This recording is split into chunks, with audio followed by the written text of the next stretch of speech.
ubuyobozi bwiza bukora ibyo bushinzwe, ubwo nibwo dushaka kandi ni nabwo dufite. Yes, reka nkwifurize ibyiza, reka nkwifurize amahoro, reka nkwifurize gukira wowe urwaye, reka nkubwire ngo Imana ishobora byose. Yo yayindi mwabanye muri bya bibazo muziranye, yo mwabanye muri bya bibazo uzi mu mutima wawe, yo mwabanye muri bya bihe byari bikomeye, yo mwabanye muri cya gihe cy'urupfu wasimbutse, yo mwabanye mu bukene, yo mwabanye mu nzara. Reka tukubwire ngo iyabikoze iracyahari, iracyakora.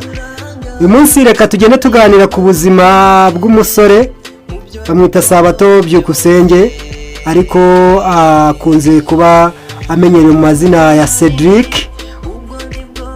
Ngira ngo benshi muraza guhita mubyumva, birashoboka kuba hari abanyarwanda bamuzi cyangwa se hanze y'igihugu cy'u Rwanda bamuzi, kuko izi saa tuvugana ntago ari mu Rwanda.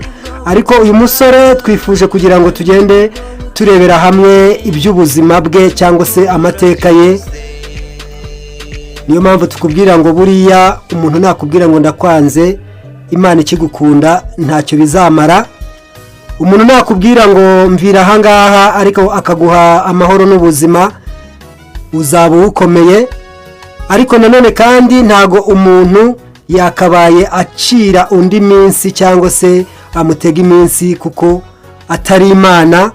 Ibi ngibi byose rero iyo wubaha Imana ukayikorera mu gihe cya nyacyo, ukayikorera mu buryo butari ubw'uburyarya, ahangaha Imana ikora ibitangaza. Ahangaha rero nibyo byaje kuba kuri uyu musore Sabato Byukusenge cyangwa se Cedric.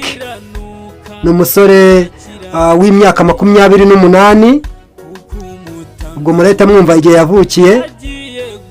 Uyu musore afite inkuru twavuga ko ari inkuru ikomeye, ariko nanone wajya kureba ugasanga yagiye ahura n'ibisitaza byinshi, yagiye ahura n'amagambo amukomeretsa, yagiye ahura n'ibinaniza byinshi, ariko kubera ko hari ibyo yahuye nabyo akabana nabyo, ariko nanone ari kumwe n'Imana, nanone aza kubivamo.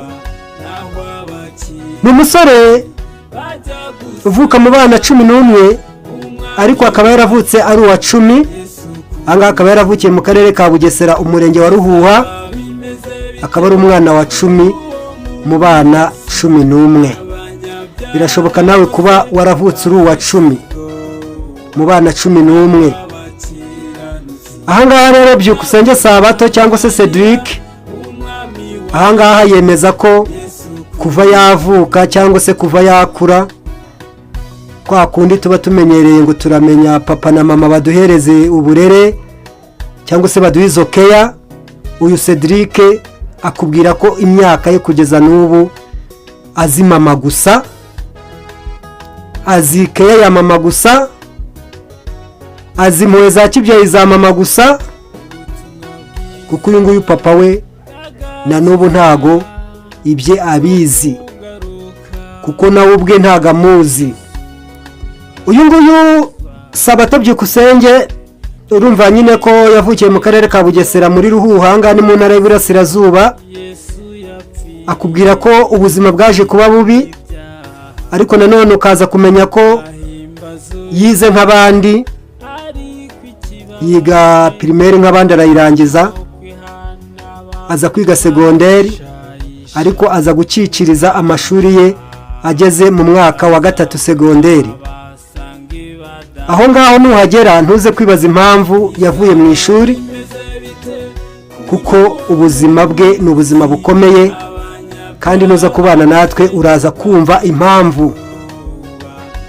Uyu nguyu Cedric cyangwa se Byukusenge Sabato yaje kubona ubuzima bukomeye. Urumva abana 11 bari abana benshi, imibereho ari ntayo, ubuzima bukomeye.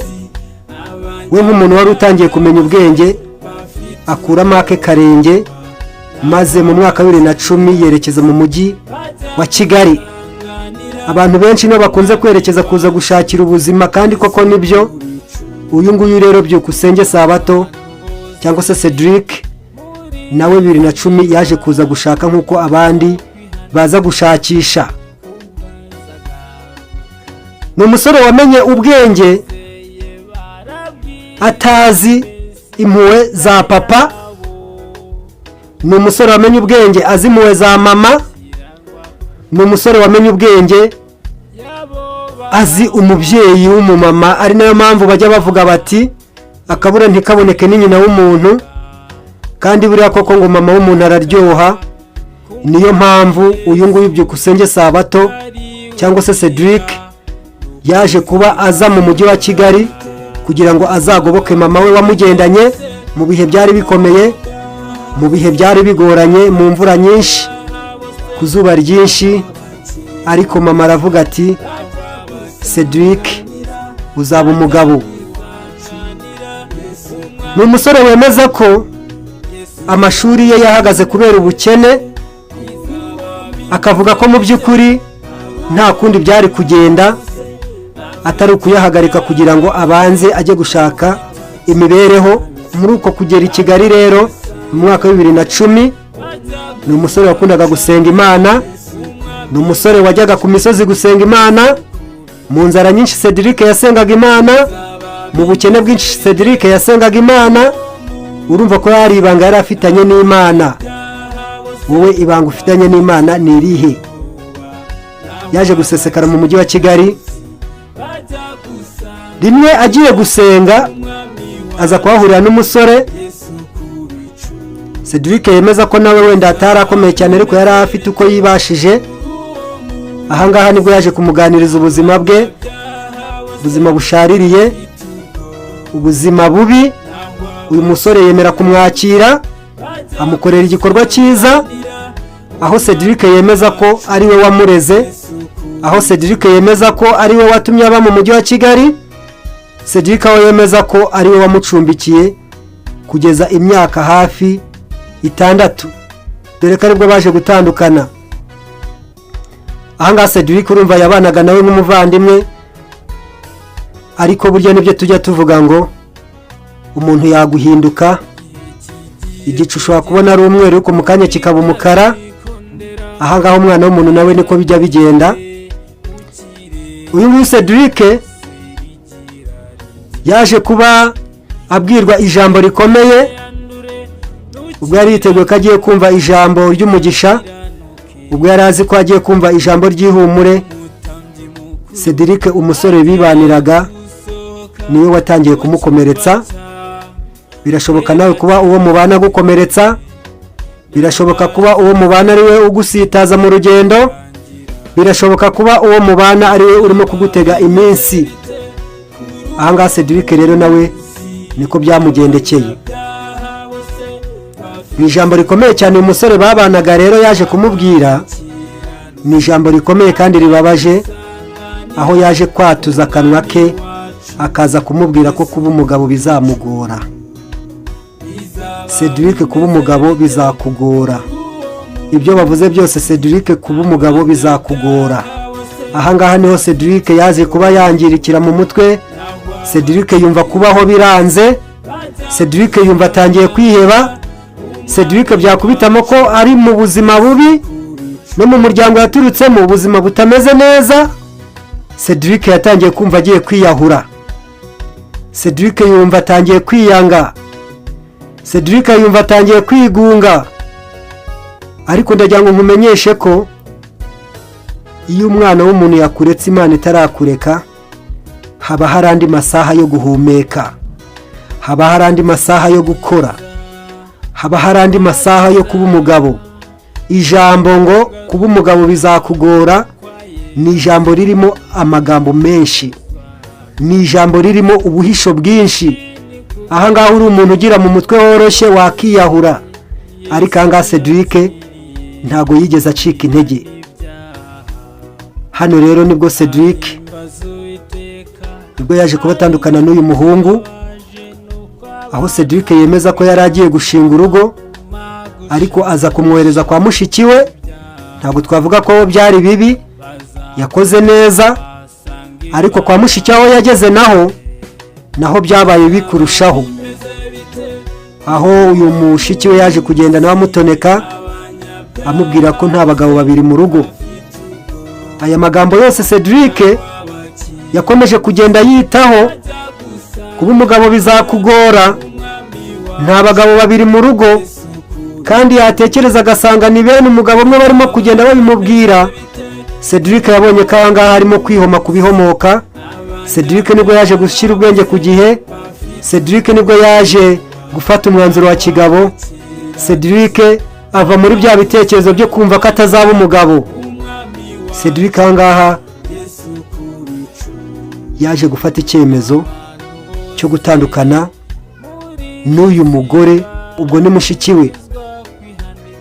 Cedric hano rero yitegura kugira ngo batandukane, niho yaje kwakirira ijambo rikomeye, yongera kwakira ijambo riremereye mu gutwi kwe, yongera kwakira ijambo ribabaza, yongera kwakira ijambo ryatumye yongera kwenda kwiyahura. Ariko Cedric aba umugabo. Sabato Byukusenge yongera gushikama. Cedric yongera gukomera. Ahangaha rero mu ijambo nanone mushiki yamubwiye ko irage amuhaye ari ryo kuzapfa azerera mu ngo z'abantu. Uzagwe mu ngo z'abantu, uzahora uzerera. Uwo ni wo murage yamuhaye, niyo kado, niyo mpamba umwana w'umuntu ajya guha iyo wageze mu bihe bikomeye. Niyo kado umwana w'umuntu ajya guha iyo wageze mu byago. Niyo kado umwana w'umuntu ajya guha uri mu bibazo. Ahanga umwana w'umuntu nawe akugabaho ibitero ukabyumva. Ahanga Cedric akimara kumva iri jambo yaje kuva muri urwo rugo yerekeza mu Mutara. Ariko Cedric uyu nguyu agakunda gusenga, agakunda kubana n'Imana, ariko agakunda no kuririmba. Aho yabikundaga ariko akabona impano ye nta hantu izagera, yaranabitinyaga kubitekerezaho kuko yabonaga ubuzima abayemo butamwemereraga kuririmba. Ariko kubera ko yabanaga n'Imana kenshi, uyu Cedric ntabwo yigeze acika intege. Ahangaha rero mu Mutara nibwo ubuzima bwaje kuba bubi cyane. Ahangaha mu Mutara nibwo ubuzima bwaje kumusharirira, aho uyu Cedric yemeza ko yabaye mu gishanga. Ni igishanga cyitwa Kazaza, ngira ngo abantu barakizi, aho yabayemo amezi 3. Aha kubwira ko yagiye akaba nk'igitera, aho yagiye akagira umubiri nk'uw'igikeri, aho yagiye akagira inzara nk'iz'igikona. Ibi ngibi byose byaje gutuma afata umwanzuro wo kwiyahura, byaje gutuma afata umwanzuro wo kwigirira nabi. Yaje gufata umwanzuro yari yaratinye kera wo kugira ngo yikuremo umwuka, yikuremo ubuzima, kubera ko yabonaga ubuzima bwari bukomeje kuba bubi. Uyu nguyu Cedric ntago byigeze bimuhira, kuko nyuma yaho ubuzima bwaje